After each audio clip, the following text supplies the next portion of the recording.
বেড়েছে চুরি। বিএনপি সরকারের 100 দিনে খুন হয়েছেন 605 জন। নির্যাতনের শিকার ৩,৫০০ নারী শিশু। বেড়েছে চুরি, ডাকাতি, ছিনতাই সহ নানা অপরাধ। গবেষণা প্রতিবেদনে এ তথ্য জানিয়েছে টিআইবি। সংস্থাটির মতে ইতিবাচক উদ্যোগ থাকলেও দুর্নীতি প্রতিরোধ ও জবাবদিহি প্রতিষ্ঠায় উদ্যোগের ঘাটতি উদ্বেগজনক। 17 ফেব্রুয়ারি ক্ষমতা গ্রহণের পর বিএনপি সরকারের 100 দিন নিয়ে গবেষণা করে ট্রান্সপারেন্সি ইন্টারন্যাশনাল বাংলাদেশ টিআইবি। জাতীয় সংসদ, বিচার ও নির্বাহী বিভাগ, স্থানীয় সরকার, ব্যাংক ও আর্থিক খাত এবং গণমাধ্যম সহ 9টি ক্ষেত্র ছিল তাদের গবেষণার পরিধি।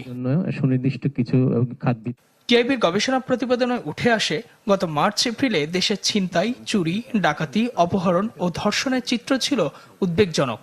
টিআইবি তাদের পরিসংখ্যানে দেখায়, গত মার্চ ও এপ্রিল মাসে খুন হয়েছে 605 জন, ছিনতাই 294টি, চুরি 2214টি, নারী ও শিশু নির্যাতন হয়েছে প্রায় 3500, ধর্ষণের ঘটনা 78 থেকে 102টি, শিশু ধর্ষণের ঘটনা 49 থেকে 71টি, গণপিটুনি ও মব সহিংসতা 69 থেকে 80টি। বিএনপি সরকারের